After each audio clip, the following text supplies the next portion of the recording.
A lot of good juice around Drake May, according to Peter Schrager on McAfee yesterday. We've seen it firsthand, all the good juice for Drake May.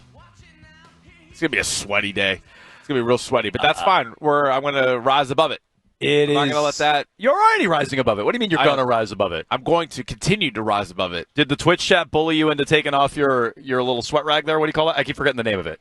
A cool rag? A cool towel. Your cool towel. A cool towel. No. They bully you out of it? I'm saving it. No, I haven't soaked it in ice water yet. I'm going to do that probably around 11, then come back out here and put it on my head like I did before. That's the way to do it. Lower the body temperature like a lizard, and then I'll be in good shape. Then the rest of the day, I'll be fine.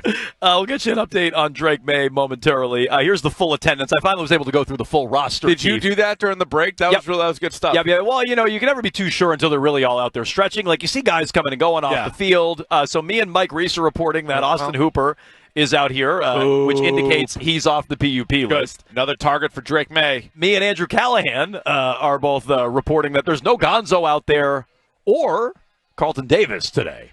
Yeah, this is not a great... Me and Andrew Callahan of the Boston Herald can both report that. So what was supposed to be a strength of the team, your cornerback group, again, they're out there. It's now the fourth missed practice for Carlton Davis. They're down he and Gonzo in the cornerback room, which yesterday meant you had Alex Austin, Marcus Jones, and Marcellus Dial, your guy. Well, Dial did make a nice play. He celebrated it, which I enjoy. You celebrate your successes in life, not just on the football field, Jones. You should be allowed to do that. You should.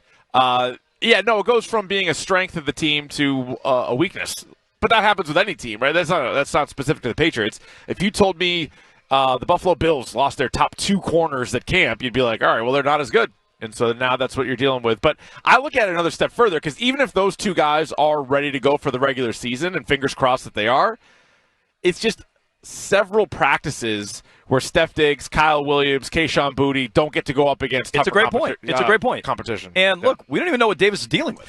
No, we don't. So we assume we know what Christian Gonzalez. It looked like a hamstring yesterday. The beat writers are all calling it a left leg injury. It's what it looked like. So I think we have a good idea what happened to Gonzo because it happened in front of us. Yeah, Davis. It was NFI. It was away from the facility. We don't even know what was going on with Carlton Davis. Yeah. And so, is it a soft tissue thing? Is it the same kind of thing that's going to bark at Gonzalez like we were talking about? I think that's a bad place to start. Doesn't mean they won't be ready week one. Doesn't mean they can't be the best cornerback duo in football, which we think they might be. Yeah. It just means they're off to a bad start. Mark Daniels had a few notes on the roster. No Tavai out there as well. That's a shame. He says no Josh Farmer. This is the first one I want to dispute. Okay, now we're talking. Josh Farmer is here. Is he? Is he on the field? He's on a side field. He is not on either of the two main fields. Well, that's a great question, Keefe. But we can tell you with confidence, Josh Farmer, the rookie at Florida State, is here. What's he up to, and why is he not out there with the rest of the team? I don't know, but he's here. Let me paint the picture, Jones. We are high above. We're not on the top floor of the stadium, but I think we're on the. We're up there though. Second high, so we're high. We're high above. We might have been higher than Kraft's helicopter yesterday. We're up there. Thank you. We're in the crow's nest. We are. Yes, we're in the crow's nest, and so we're looking down on the two practice fields. We are also looking down on the helipad, which has been discussed quite a bit during training camps this year and years past.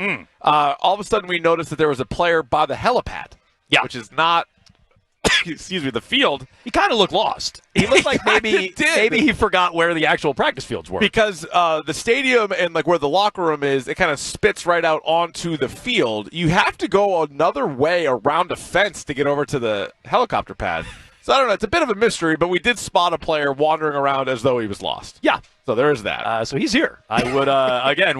We take official attendance on this show. No doubt. We can report he's here. Yeah. What's he doing, and whether he's cleared to go today, I have no idea. Right. Meanwhile, that was a bullish answer from Pete Schrager, good info guy, on McAfee yesterday about Drake May. The buzz is real about a year 2 leap, Keefe. Yeah, I mean, and that's positive, and I think overall he has looked good. I think, obviously, a turnover here or there or whatever, but it's been several days of practice so far. I think he's looked good. There's been times where we've questioned the offensive line. Clearly, that's how we started the show. There's been a few drops by some of his receivers. But Drake May himself, I would say, arrow pointing up. There was questions in OTAs. Remember, back in OTAs, there was a couple of sloppy practices, one where he didn't complete a very high percentage of passes. And we're like, all right, well, it's a place to build off of. And now since then, I would say he's been pretty good. Right? Like, I don't think there's been a day where we've been like, oh, bad day for Drake May. It's been a bad day for some of the backup quarterbacks. It's been a bad day for some of the offensive linemen. It's been just sort of an average day for a handful of players. I would say overall Drake May has been one of their best players day in and day out. So Callahan tabulated the numbers through 5 practices. It's day 6 today. Jones and Keefe in Foxborough for Patriots training camp. Pads are on. We're brought to you by McFarland Energy, as we have been throughout training camp. Drake May is 35 for 47. That is, by my math, 74% completion percentage. Pretty high. That's good. There was only one day, and it was Saturday. We weren't in attendance for it, where he really pushed the ball downfield. Yesterday, he was only 5 out of 6, and I say only, meaning not a ton of attempts. They didn't throw much yesterday. It was a heavy run practice.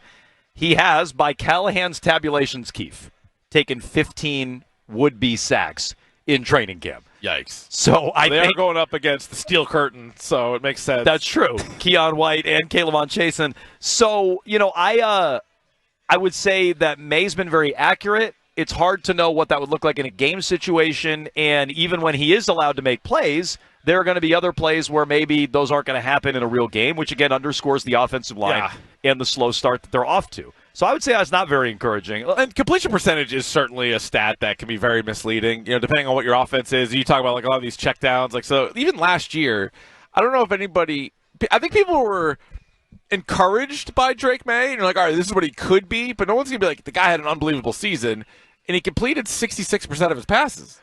Correct. I think the way I would say it is there were people who thought he didn't belong on an NFL field as a rookie. They thought he wasn't developed enough to do that. That was dumb. So in that way, he exceeded expectations. But right, I think he was fine. Nothing special. Needs to win more games. Needs to turn it over less.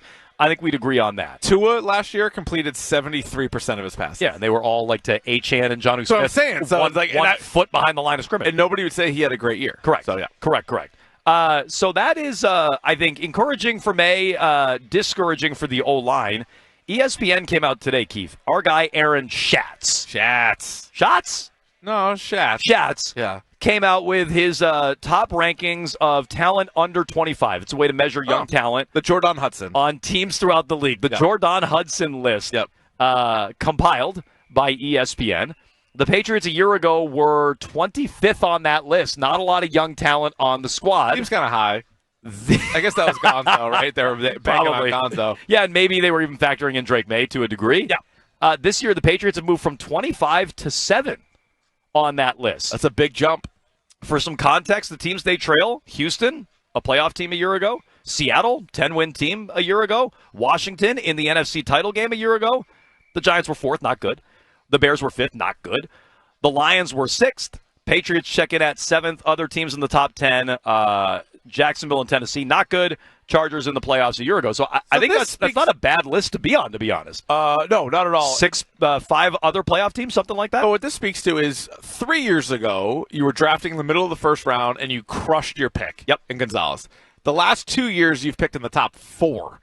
And so Drake May at least projects to be pretty good. And then Will Campbell's an unknown, but I think for the sake of this list, they'll be like, oh, he's a top 5 pick. And he was the consensus top lineman in the draft. So even if, everybody wouldn't have taken him 4th overall, he was going to be a top 10 pick in the NFL draft. So you just summarized it pretty good. May, Gonzalez, and Campbell are their quote-unquote blue-chip players. Yeah. They say May is a very promising young quarterback who turns 23 August 30th. He ranked 17th in QBR last season despite subpar receiver and O-line play. The young talent is here to save the offense, he writes. It better be. First-round rookie Will Campbell is 21. Third-round rookie Jared Wilson is 22. At receiver, they have 22-year-old rookie Kyle Williams plus 23-year-old Kayshon Boutte and 24-year-old Demario Douglas. Yeah. They may even be able to get something out of 2024 second-round pick Jalen Polk. Well, he writes, who had a troubling rookie season, but is 23 years old with plenty of potential. I would disagree with most of that sentence. But throw Henderson in there, too. They get to him. So I was surprised he didn't at all. He said one more leading young player is 23-year-old Christian Gonzalez, second-team All-Pro, who covered opposing number 1 receivers more often than any other corner in the league last year. He does differentiate. He says there's good young talent on offense. There's less of it on defense. Yeah. Which I guess is backwards from how we think about the full roster since they brought in so many free agents to spend so much on defense. But no, moving from 25 to 7? Yeah, that's good. Doesn't guarantee anything for this year, but it does tell you, thank you, it does tell you that maybe, just maybe, they're replenishing the young talent. We were having this conversation yesterday when Orlovsky was going off on it, and now here's another thing emphasizing that. But that also makes sense when you look at it. The defense is more of a sure thing because they have more established guys. The offense has a bunch of guys that are unproven, and they could easily go in one direction or the other. Like, we don't know what kind of pro Will Campbell, Travion Henderson, and Will Campbell are going to be. We also don't really know to what extent Drake May is going to be, right? Whereas on defense, handful of guys, you can kind of predict what kind of season they're going to have. So, I think the drafts have been, I don't want to say, we'll see. It's TBD with this year. Last year, it's really just the quarterback you got. They screwed that up. Jalen Polk has lots of potential. Yeah, but they could have drafted Ladd McConkey. Yep. And then where would they rank on this list? Oh. They had an all-pro wideout? Maybe number one. Yeah, seriously.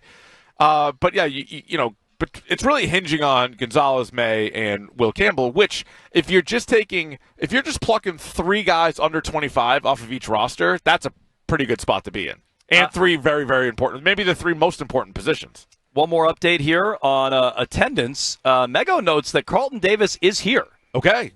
He's here, but not the helipad. Not participating. I have not laid eyes on him, but I'd say it's a good sign he's here. Okay, good. It's a bad sign he's not participating, but I think that's certainly a little better than the guy's not even present. Sure. So we'll add that to the list. Both he and Gonzo not participating out there today. 617-779-7937. Your thoughts on Drake May, the year 2 leap. Your thoughts on the young talent on this roster and the offensive line off to a poor start by Andrew Callahan of the Boston Herald's tabulations. They've already allowed 15 sacks through 5 days and counting. We'll keep our eyes on team drills once they get going here at day 6 of Patriots training camp. And coming up next, let's get to maybe the wildest and at this moment, maybe the most interesting story in the NFL. That's next.